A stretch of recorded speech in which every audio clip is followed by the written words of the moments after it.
Three reasons most of you are never going to be rich. One, you do not identify opportunity. The opportunity we are discussing now, which happened on the 12th of March, where I bought 600 grand of Bitcoin, which is now worth in excess of 7 million. I've done zero work. Zero. I've turned 600K into 7 million just because I identified an opportunity. It took me 10 minutes. You're sitting out there thinking, if I just had $1 million, if I could just become a millionaire. That's how easy it is. Now, you probably didn't have 600K to buy Bitcoin like I did. Fine.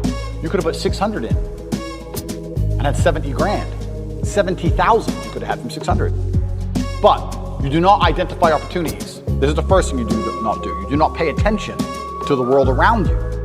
You just live in your little bubble. You're too busy arguing with your ugly girlfriend, too busy stressed out about some dumb shit, too busy sleeping in. You don't pay attention. You're not perspicacious. This is why you miss opportunities. The first reason you're never going to be rich. Second reason you're never going to be rich. Don't buy a house. Rent a house. So like, oh, but isn't that wasting money? No. What's wasting money is buying a house, giving huge interest rates to a bank, and then tying yourself to one geographical location. The reason humans are the #1 species on the planet is because of our adaptability, the ability to adapt. I can go anywhere on Earth. I can go wherever the money is, where the money resides. If the money is residing in Japan, I can go to Japan. If I need to go to Singapore, I can go to Singapore. I can go live in Las Vegas. Wherever I'm gonna get paid, I can go, and I'll just rent. Boom, boom, boom. I ain't got nothing tying me down. It ain't gonna take years for me to buy or sell something. I ain't gotta worry about all the upkeep and property maintenance. Buying a house is foolish. Now, I'm not gonna lie, I do own this house because I wanted it to be exactly the way I want it, but I'm rich, right? You aren't. So you shouldn't be doing that. Anyway, you do not need to buy a house. It's one of the biggest mistakes you can make. It's a psychological thing that your parents have told you. If you own a home, if you own a home, if you own a home. And then I tell people this and they go, oh yeah, but you can always rent it out.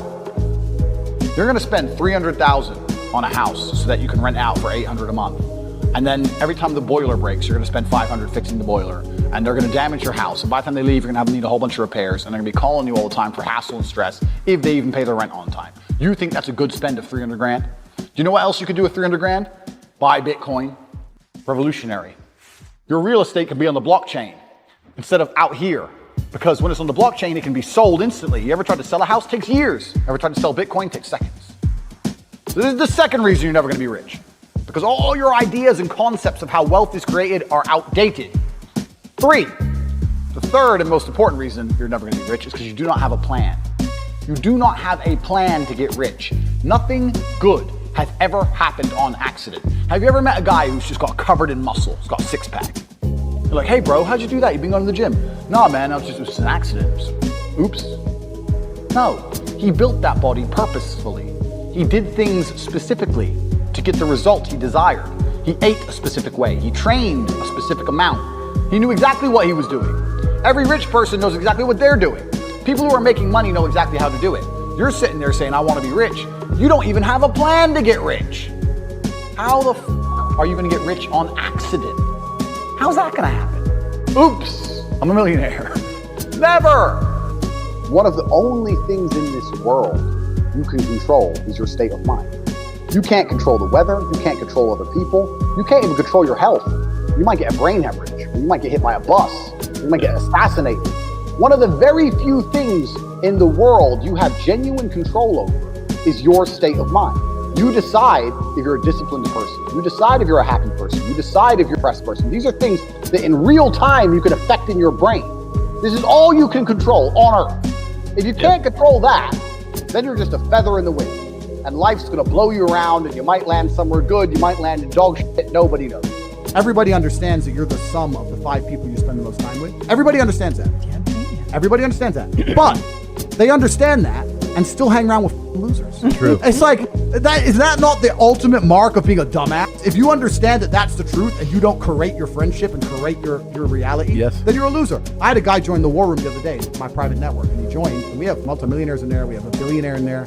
I bought a Bugatti purely to add Bugatti owners to my network, so we have Bugatti owners in there. We have guys connected to the point where I can't even say you on YouTube, right? A guy joined, he's 19, he ain't nothing. He goes, look, I know I don't have any value to give, but I'm just here to learn, and I understand that if I stand a chance of escaping the matrix, you're the man I need to be around. And I was like, you're absolutely intelligent. Sure. His life's going to change forever, right? Because he's around people who understand. So all the people out here who sit there and go, yeah, you're the sum of the 5 people you hang around with the most. Yeah. And then go hang around with dickheads. You're an idiot. But most people are like that. Yeah. Because they're idiots, right? You have to create your reality, and there's nothing wrong with saying to people, you know what, I've outgrown you. You know what, I'm on a different path with you. You know what, X, Y, Z. Sometimes you got to cut people off, because if you don't create your reality, they infect your energy. I have a saying, and it's not a very remarkable saying, but I use it all the time, and that's dumb shit leads to dumb shit. And I say that for an example, like let's say you leave your car unlocked. You're unprofessional, you leave your car unlocked. Now it gets stolen. Now here's a police case. Dumb shit leads to dumb shit. So when I'm around people who do dumb shit or unprofessional things, or they're not smooth, or they don't get their shit right, or they're negative, I refuse, because it comes true.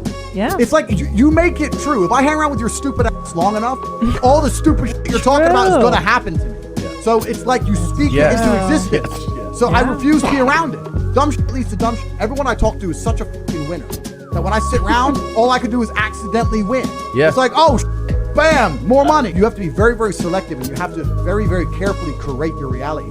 And that's why I created the War Room, because it's a global network, but you have to be global and you have to be online nowadays. Because if you're a normal dude living a normal life, you're never going to meet winners in day-to-day life. Yeah. Because they're all slaves. Yeah. So you have to find that guy in Singapore who's a winner, those 2 guys in Dubai who's a winner, 1 in London. Like, it's hard now. Yeah. It's getting harder and harder.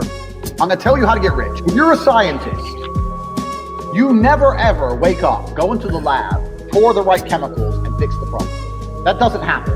You go into the lab, you try some shit, it fucks up. You try some new shit, it fucks up. And you keep fucking around until something kind of works. So mistakes, eventually something goes well. So I say this to people, look, how many ways have you tried to earn money? You earn money X way. How many other ways have you tried? Because you need to try a whole ton of ways. And you got to make a bunch of mistakes, like a scientist does, to find the thing that works. And everyone's heard this before, right? And then they'll say, they have 2 hurdles to do in that. 1, they're lazy. And 2, they'll say, well, I have ideas, but I don't know how to start. Or I have ideas, but I need money to start. So then what you have to do, and this is one of the things I teach on Curating in my Hustlers University, is you have to look at your business ideas and your plans and find a way to remove the need for money to attempt them. So my philosophy on business is this. Any business in the world that could genuinely work without investment. People get this idea in their head, I need loads of money. So, and every single business I've tried, I will find a way to launch it for effectively free. And if it starts to make money, then maybe I'll put money. Or then maybe I have some balance sheet, I can go to an investor and get money. But everyone has this idea they need money first. If you were in a room with ice cream experts, and all they talked about was ice cream, how to make it, how to store it, how to move it, the different flavors, the size of the cartons it's in, how much it costs to produce. If all they talked about was ice cream and you were in that room, sooner or later, when someone comes to you to ask you something about ice cream, you're going to know the answer. Yeah. But you're going to accidentally know some shit about ice cream. If you're in a room of people who only talk about money, so you need to be around people who are about it. And the problem is with the people out here, everyone has a dream, but not many people have a plan. A dream and a plan are different things. When you say to guys, do you want to be rich? Yeah, I want to be rich. How will you get rich? One day when the shit comes in. So you can have a dream with no plan. When's the last time something fantastic has ever happened on accident? When's the last time you've seen a big jacked dude and you say, hey man, how'd you get so jacked? And he goes, dunno, oops. Dunno, it just happened. No, he planned it. He went to the gym, he ate a certain way, he planned his meals, he had to make it happen. It's exactly the same with getting rich. You need a plan to get rich, right? Everyone out there has a dream, but very few people have a plan. Yep. If you're surrounded by people who have a plan to get rich, and you provide value to them in some way, because they're not going to drag you up if you ain't doing nothing, because that's what friendship is. Friendship is value exchange. Yeah. If you provide value to them, sooner or later you're going to begin to make money. Let me tell you something. When I was broke, and like I said, I have a bunch of money now. I was broke. This is not like I was broke, but from like a middle-class family. I was broke, single mother, public government housing, no car. I had to run to the gym, broke. When I was flat broke, the only of my friends I'd sit around and talk to were my friends who would talk about money. The guys who would sit and talk about video games or sit around and talk about football, I wouldn't hang around with them. I only used to sit and talk to my friends talk about money.